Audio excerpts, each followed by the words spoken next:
You may be watching this program from somewhere and you have lost hope. You may be watching this program and you know someone who is in the same situation. Let's hear the story.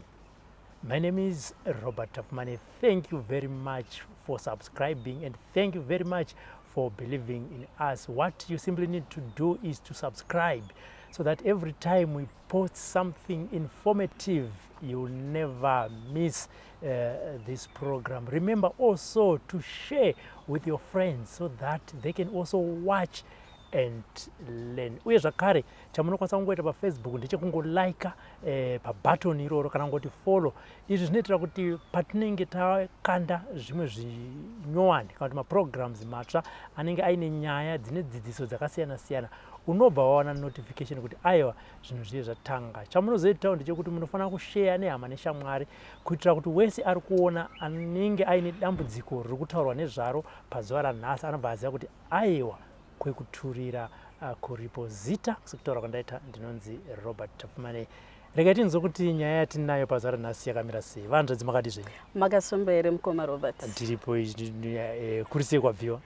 Kwabviwa kuri nani. But anofanira kunge ndachiramba chingonzi mukoma, ndafanira ndaunzi sekuru, hamusi kuona kuti bvudzi rangu Uncle Robert zvachena zvazve white. Tisita kutonzi madhara. ndizvozvo. Handitika kuri sei kumba? Kumba kuri nani ako. Handitika. No, ndinotenda.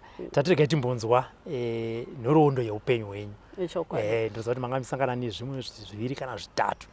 Dambudziko renyu hanzvadzi rakatanga sei? Inini ndakatanga kurwara ndichiri kuCape Town. Ndakati ndakarara ndakarota. Haiko Cape Town ka? Ndofunga muroyi wenyu ka mumwe chete. Wese wandiri kungosangana ndakatanga kurwara ndiri kuCape Town. Wese right. Yeah. So ndakati ndakarara last year but one. Ndakarota mumwe murume achindirova musoro wangu nechinhu chaita kunge muswe wemombe. So ndichingomuka ndanda kungokwenya musoro wangu kunzwa kuti pane zviri kuitika. Scalp yangu haisiriyo iri kuvava but pane chinhu chiri kuvava musoro mangu right in my brains. Ndakaenda kwakawanda ndichida kutraya kuti dambudziko ripere but zvairamba. Kwakawanda kandi pakawanda. Makaenda kumasowe ndichitraya kuti ndinamatirwe zvipere but zvaisapera. Kumasowe kumasvika vaisikuti chii?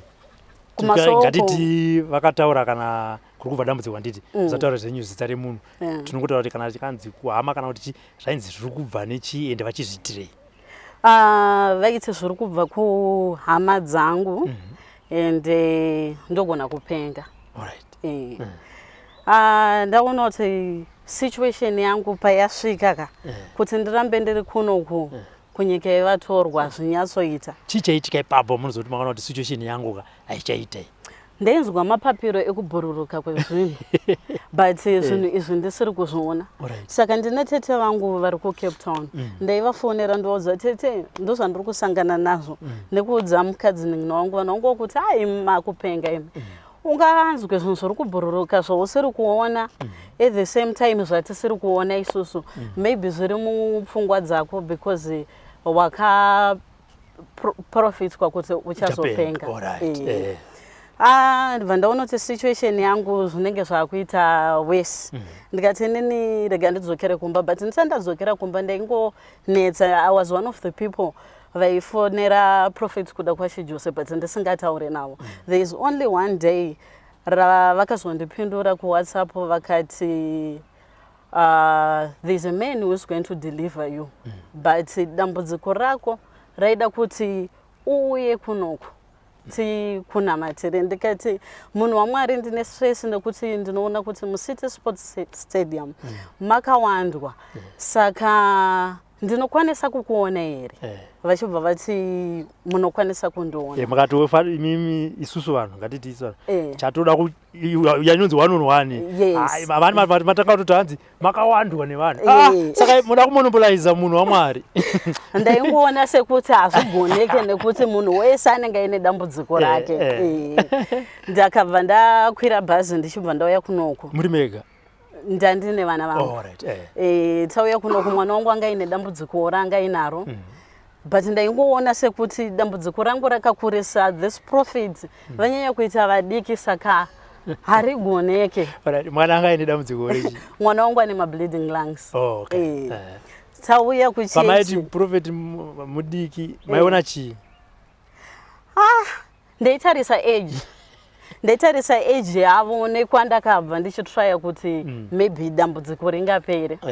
Apa muri kuona pa social media mukati akakuda kuti my problem is bigger than the prophets. Yeah. Saka ndauya kunoku takabva tauya kuchechi mama wangu vakatirega ndokuperekedze. So time yandakazouya kuchechi munoziva kana uri padambudziko unombosvika uchimboenda maybe kwaunenge wanzwa kuti uku ndiko kuri kuita but zvakaramba zvaingozobatwa zvimwe chete zvaipiwa tsanangudzi dzekucape town tsanangudzi dzekuno dzakasoti geji. Yes, vanda kuti let me just try this prophet. Pandakazouya kuchechi ndandaita growth yanga yakura like 10 centimeters. Pagrowth paguvhu rangu apa paiti ndaita kunge munhu aiswa moto paibvira. Pamwe ndikaenda kuclinic zvazvanzi une cancer. Vamwe vanhuwo vari around mumaraini medu voti unofanira kunge waita cancer yenhuta because ndaiti ndiri kunzwa kunge pane something chiri kufukura chiri kufamba mudumbu mangu. Vanzi une cancer yenhuta. Zototi papa ndakabhuka kuHoward kuti ndigonoitwa operation kuti maybe pamwe ndine cancer vaone kuti what is going on. Ndauya kuchechi prophet ndakangokwanisa kutaura navo 2 minutes vachibva vanditi book for 1-on-1 vandabhuka 1-on-1 tichinosvika ku 1-on-1 ndani namai vangu nevana vangu ndobva prophet vandinamatira vabva vati kuna mama wangu munofanira kutenda Mwari nekuti mwana wenyu uyu mamuchazonzwa kuti aonekwa uku angasara nepadiki diki kuti achipenga. So totenda Mwari kuti wauya uri right. Vachibva vandinamatira vavati there is water of testimony like that time yatakasvika it was in September. Use that water of testimony mukati medumbu renyu mune chinhu chiri kuita sei chiri kufamba. Chinhu ichocho chiri kufamba ndo chiri kudya bvudzi mumusoro menyu. So pandakabuda I was like how is that possible? Kuti chinhu chiri mudumbu chinobuda chinodya bvudzi riri mumusoro. It's not possible. Prophet ava vaneta vari kutaura zvekuneta because hazviitiki. Apa futi alright andi sati tapedzerana naprophet mavavona manje 1-on-1 mambinge muchiona pavidhio pasocial media muchiona kuti eji mozoona kamunhu kacho manje so anditi nditaure chokwadi makafila sei muchiona prophet kuda kwachiJose muchiona kuti neeji nekabhodhika nemunhu akaka? Ndakangofila kuti I'm wasting my time. Havagone kupedza dambudziko rangu because dambudziko rangu riri kuita sekuti rakakura kupfuura ivo. Saka the only thing maybe ndakungofa. That's the only thing. Ndauya ndakamboramba ndichiuya kuchechi ndichishandisa water of testimony sekutaura kwavakaita. Vakanditi ndopota ndichinwa water of testimony iya. Dambudziko harina kupera. Then paguvhu rangu ndaitora cotton nebandage ndichibandagea that what do I call it, that growth yandanga ndinayo. Saka mama wangu vanga vaine cancer mukanwa chaimo and it was so bad. Saka vakaramba vaine faith. Tatiri varwere vatatu. Vakaramba vaine faith vachitora cotton nowater of testimony vachiisa mukanwa. Vaona kuti cancer yatopera but inini ndichine dambudziko. Mama vakaramba vakuya kuchechi ndida kupota ndichirova. Vakati hande kuchechi ndoti no man. Zvinokuitirai imimi hazvireve kuti zvichashandirawo inini. Kana prophet vagona kupedza dambudziko renyu pamwe zvangu inini vazvitadza. Saka imimi endai kuchechi. Ndakurovha paya ndomborovha ndombouya. Saka chechi satetanga makuseni anozoti prophet vakundiziva. Vakandimhoresa ndobva vanditi sei mutendo usiri kuuya kuchechi. Ndobva ndangoti mari yebhasi ndisina mari yebhasi. Ndobva vati hatidi vatendi vanoita sei vanorovha kuchechi. Then there was water of testimony again. ndabva ndaramba ndichingoshandisa but ndanda kushandisa zvisina faith mukati ngoti ndakungonwa hangu but it's not working for me. Then vandaunoti pagrowth paper nyama dziri kudzokedzana zviri kuita sekuti zvinenge zvine change kusvikira guvhu radzoka mukati.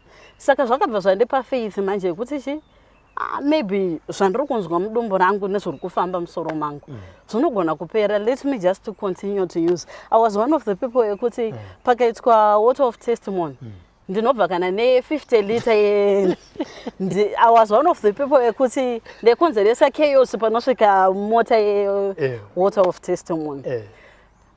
Ndakaramba ndichingoshandisa water of testimony. Then the other day I felt like kuti zvandiri kunzwa it's different. Kunzwa kunge labor pain kumusana uku kutadza kufamba. Mama vakati chi wenda kuhospital ndikati zvandiri kunzwa inini hazvisi kutomboda hospital hanchazoti ndobhuka 1-on-1 here kana kuti ndoita zvekuita sei but ndinofamba sei.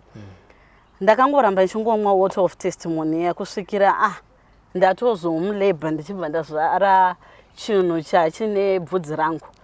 Because pandana mbenda ku 1-on-1 prophet wanga wambondiudza akaremember pepe kuti chinhu chiri mudumbu menyu ndo chiri kuita sei chiri kudya bvudzi. Ndikati how is that possible? Saka pandakazvara chinhu chachine bvudzi rangu mva ndonoti zvataurwa nemunhu waMwari ndo exactly zvaitika apa. Saka ndinofanira kuramba ndichikontinua kuenda kuchechi but zvakanditorera nguva manje. Handipa kuzvara chinhu take us through what really happened. Muna mai venyu muri 2 imi ndimuri kunzwa makunzwa ma labor pains amavitaura what really happened? Ndina mama vangu ndabva ndangovati mama ndiri kunzwa kuti pane chinhu chiri kuda kubuda. Ndiri kufanira kugomera kutonge ndiri kugomera mwana. And she was also scared kuti uri kungonzwa une chinhu chiri mudumbu inyoka here chi ko ukachigomera chikatiruma kana kuti chikatiuraya panapa. Ndikati it's better pane kuti chindiuraya. Then ndichibva ndagomera chinhu cheche chichibva chabuda.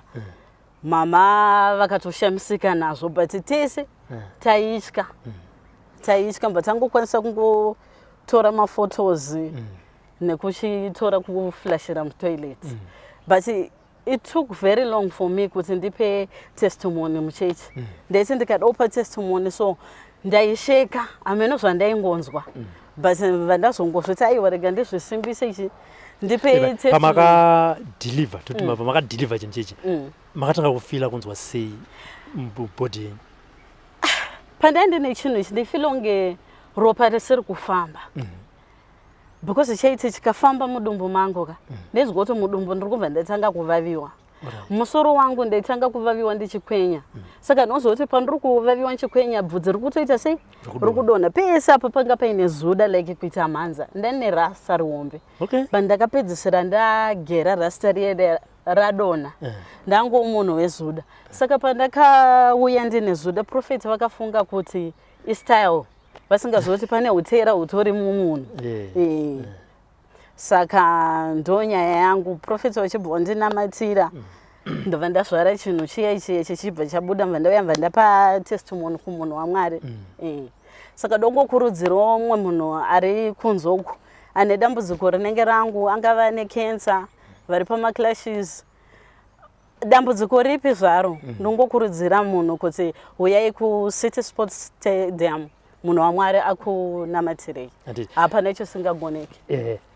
Pamakazvara chinhu chichi makafonera here prophet kana vanoshanda navo kuti this is what has happened? Handina kufona because I was very scared. Munoziva zvekufunga kuti ndotangira papi but ndakazongozvisimbisa ndiri muchechi kuti ndiri kufanira kuti ndipe testimony because photo yechinhu ichi ndinayo and zvakaitika exactly sekutaura kwakanga kwaita munhu waMwari.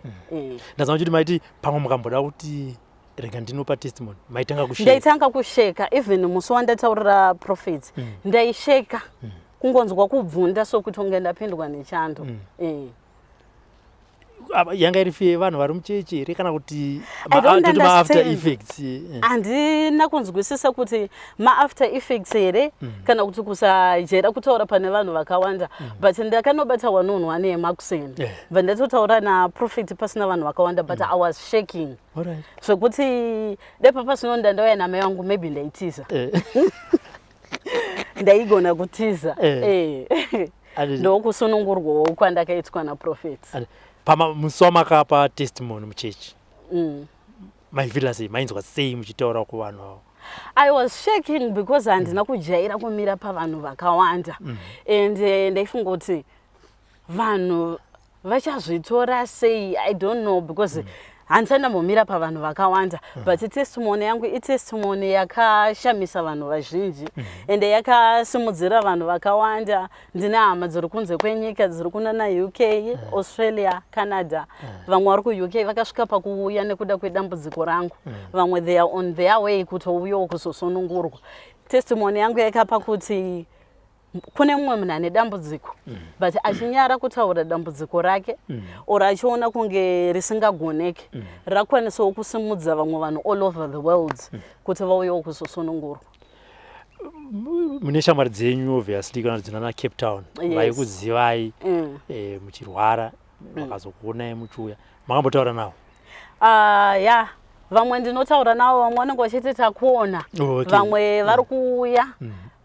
Ndine friend yananayo kuCape Town takapedzera kuonana a long time ago but asvika pakundicontacta nasu paFacebook akati ndakauya ndiri kurwara zvokurwara zviya ndiri kuChipinge Sunday ndiri kuuyawo kuzosunungurwa because rako dambudziko riri kuita sekuti ranga riri hombe kupfuura rangu randinaro saka ndinosunungurwa chete. Handiti tinoziva kuti muupenyu kazhinji kana vanhu muchisangana nematambudziko akaita saiwayo muchinzwa kunzi hama ndo dziri kukonzera muchienda uko. Imasvika kwaProfit Joseph vakaprofita here kuti dambudziko rako ndiri kuona riri kukonzerwa nanhingi zvazodii ada kuti uzodii? Hongu vakaprofita vakati dambudziko rako ndiri kuona kuti riri kukonzerwa nanhingi. Hatichataura zvedu nemazita. Vadaro munhu wachona ari kuzvikonzeresa akabva aona vhidhiyo rangu. Aona vhidhiyo rangu ari kuuya kuchechi. Handizive kuti kuuya kuda kuzotesta Prophet kuti angabatwe here but ndiri kutofara because ndo time yekuti tichisunungurwa semhuri. Ari kuuya. Munotaura mese zvenyanditi kuti zviri kudaro. Akati ndakakuona uchibatsirwa naProfit. Haana kutaura neni. But kune vaakafonera vandasingakwanisa kutaura nemazita.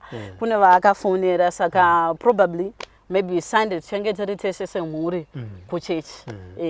Saka ndiri kungotendawo Mwari nekuti tasunungurwawo brother yangu, sister yangu and everyone tinenge tasunungurwawo. Then iye maybe anenge akukwanisawo kusarenda maybe zvaakabata. Saka masunungurwa kudai so nemaona maita munhu waMwari nhasi muda kuti makumuona sei? Ndoda kungoti Prophet ndinongokutendai nekundidzikinura. Zvandai kujaja indichijaja bhodhi yenyu kana kuti makore ari mamuri mukuru nekungokurudzirwa vamwe vanhu vari kunze uko vane dambudziko rinenge rangu kuti please uyai musagare nematambudziko, uyai kuCity Sports Center mudzikinurwe naProfit kuda kwashe Jose. Handiti sekutaura kwamamboita tichitotanga program kuti ndakati no kuCity Sports Center kunenge kwakawandisa vanhu zvino mene God angaite se anosvika pandiri here. Mungatiwo kune chii munhu anenge achiti akaona program obvona makazara. Nhasi muda kumudza kuti chii nezvamaifunga nezvamakazonoona maikoko nemabatsirwo amakaitwa naProfit?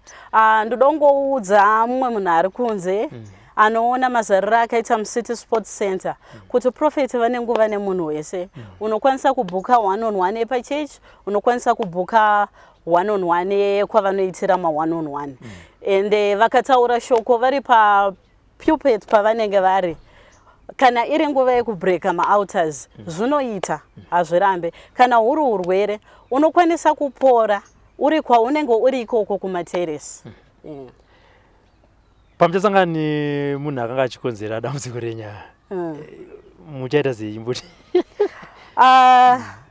kurwa kupedze dambudziko but chiripo isolution and I know prophet kuda kwashe Jose vanenge vaine solution for us saka ndiri kufara because takuzodzikinurwa semhuri tatisingakwanise kuti tiwirirane mufamily.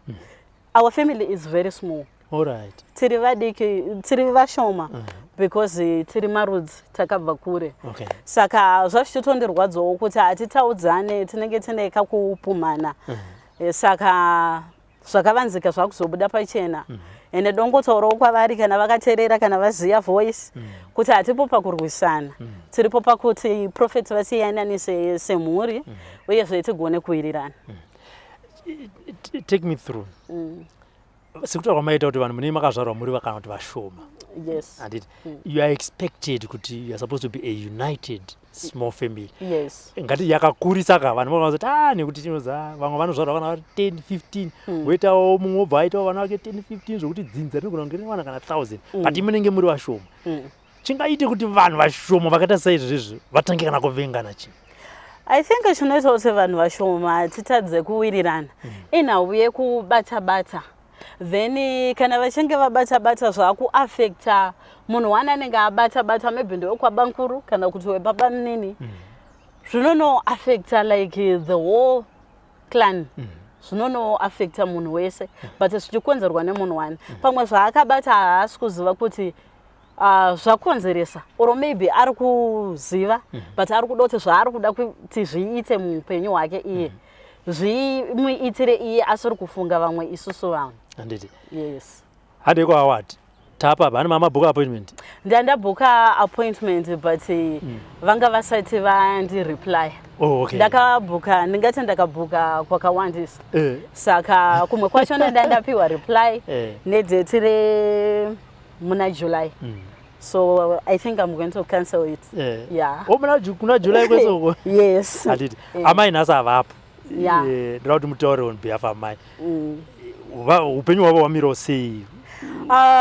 Mama vangu, she was a kind of woman wekuti vanga vaine chechi yavo yavaenda ku Pentecostal.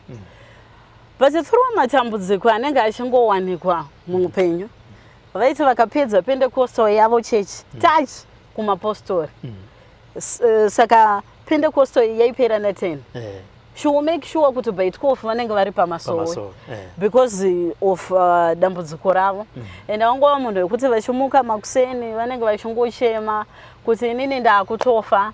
Ndofunga mumwe nemumwe akanyorerwa will rake akapiwa file rake kuti inini kana ndikatofa ndatokugovera ichi zvinhu zvenyu chakati nechakati ndechanhingi. Ndabva ndangotiwo hapana prophet vandakaona ngatimboenda let's just go and give it a trial. Tomboona kuti zvinomira sei. Saka vakati inini rangu dambudziko harichagoneka ndichitiwo rangu harichagoneka but ngatimboenda itinoona. Tichibva taenda vatitangona nemunhu waMwari votoona kuti cancer yatopera newater of testimony chete but tichimboenda ikoko prophet vakanamatira amai vangu just one touch and say it's done. And then my mom, she was crying. But after traveling all the way kwatava, vongoti is done chete. Mwana wangu vakutanga kuvanyararidza kuti no gogo, amfanire kuchema mamunhu mukuru. Prophet kana vati is done, it means is done. Zvatoita gogo chinyararai. Kutenda kwedu kwaive kushoma ndiri kunyeba. Saka takaramba tichingouya kuchechi vachishandisa water of testimony. Kusvikira cancer yapera vasisina cancer because ndizvo vakutoshandira Mwari muchechi havarove vatosoja remuVictorious Family Church. Aditika. Yeah. Nyaya dzenyu zvinezvi amai vairwara mwana airwara nyaya dzenyu mutaurana kuti maimbotaurana kuti inini dambudziko rangu hariperi uye achitiwo rangu hariperi iye zvinezvi tapa nechimwe chidaro nyaya dzamuri kutaura samai nemwana ndedzekuti tinenge tichiti takanga takarasika kuti taienda tichinobatsirwa kumapostori tichipedza nguva because taibhiliva kuti dombo that's the only thing chatakatenda machiri because munenge makazvitanga kudhara through matambudziko. Saka takubhiliva kuti kuna Jesu anoporesa at the same time prophet vari kushandiswa naMwari. Mwana asei zvinezvi? mwana right ndangomirira kuti ndiende nayo Cape Town for check up but right because aiti ndonzwa kunge mapanga ari kundibaya mwoyo nemumalungs angu so iko zvine zvaanotaura kuti handichafila zvandaifila before handichanzwa mapanga endibaya makumbo aizvimba akafamba distance makumbo ake aizvimba imurwadza makumbo haachazvimba saka takungoendawo hedu kucheck up just kungoratidza munhu waMwari kuti mwana akaporeswa but anyway she's healed. Handitika aiwa tinotenda pane vanhu vanditaure ndoziva kuti amai maimboenda kumapostori vaiendawo zvakare kumapentekosta kwavaibatsirwa vachinamatwa dambudziko ngo harina kupera asi I believe kuti panguva iyoyo Mwari vaibata nenzira yavo kana munhu aishandiswa naMwari munhu akakunamatirai kukupai nzira kuti muzokwanisa kusvika pane munhu waMwari zvida mungadai makafa musina kuzokwanisa kuonana nechi saka toda kuvatendawo vanhu avo nekuti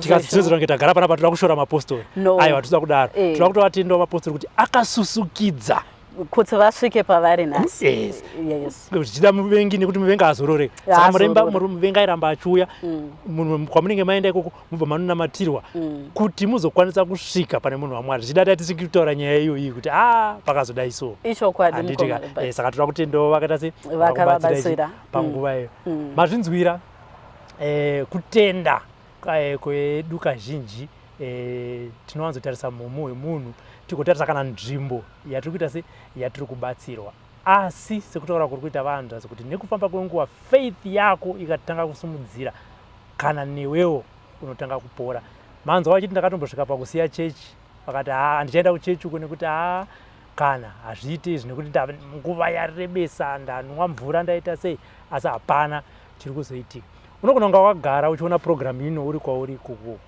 zvataurwa navanhadzi inogona kunge iri nzira yauri kusangana nayo panguva dzineidzi asi sekutaura kwandaita chitanga programu kwekupora kuripo kana kutenda kwako kwakakura haikona kutarisa mumu wemunhu haikona kutarisa kana kuti wasvika panzvimbo ona pakawandwa wobva waneta vanhu vari kuuya nekuti vane matambudziko saka endawo pakawanda vanhu ipapo unoita se unobatsirwa nhamba dzekuti mufonere mubatsirwe naProfet Jose ndo dzatiri kunyora pasapo vafonerei chikumwe chikumbiro chandoratana chekuti ivai nemwoyo murefu mukafona hamudairwe mubva mati zvatanga vanhu vaya makandipa nhamba havadaire pamwe pacho motondituka moti kana nemwe mukoma Robert ndakakufonerai hamudaire pamwe pacho hanzi mukoma Robert ndakatumira meseji hamupindure pamwe pacho handipindure meseji yemunhu anenge achinditi pane mameseji 2000 munhu oti madii ndopindura kuti china vanhu vaMwari kana ndimanzvadzi munhu hamutaure mese haisi yaMwari dari Frengi akati madika ndinombozoti Frengi angati ndozoita zvakati zvino kana tanzi madii imi toti munondikupindure kuti No, I was also one of the people wangaine number za prophets. Ndichifona I realized kuti munhu wandaituka ndi Pastor Mzira because vane base but muri kuita sei kwemi muri dongoti vhariridza kuti tisataure nemunhu waMwari izvozvo munhu waMwari wachona haasi kutomboziva kuti ndo zvamuri kuita ndandakata foni saka saka maona nemawandiro anenge akaita vanhu obvaziya Mzira vanhu vanga vachipindura vanhu vese fungai nevamwe vanenge vachione kwandiri ikoko vachida kuti ndivapindurewo futi saka chiri important kuve patient ichokwadi the fact yekuti ndaapa ground ndakuziva mafambiro azvinoita kuti no basa raMwari vanhu vanenge vakawandisa munhu wese ari kuda kuatendwa saka uya netsoka dzako kuCity Sports Center obhuka 1-on-1 unovaona munhu waMwari handitika matinzwira nhamba dziripo ndirioritsirewo mutoro zvakare nhamba yaOverseer ndo yamuri kuona iri kunyorwa apa kuti mukwanise kuona munhu waMwari chikuru sekutaura kuri kuita vahanzvadzi hongu unogona kufona usingadairwe endai kuCity Sports Center musi weSaturday kana muchida kusangana nemunhu waMwari kana musiri kupindurwa WhatsApp message kana musiri kudairwa foni yenyu sorry handitika asi iwewe chifamba netsoka dzako uende kuCity Sports Center kana usina kuzoona nemunhu waMwari usabude ikoko ndokwamunoita se kwamunopedzerana. Thank you for watching. Please remember to share this program so that someone who is in that similar situation can also be saved. My name is Robert Tafumani. On behalf of our technical crew, for now we say bye-bye.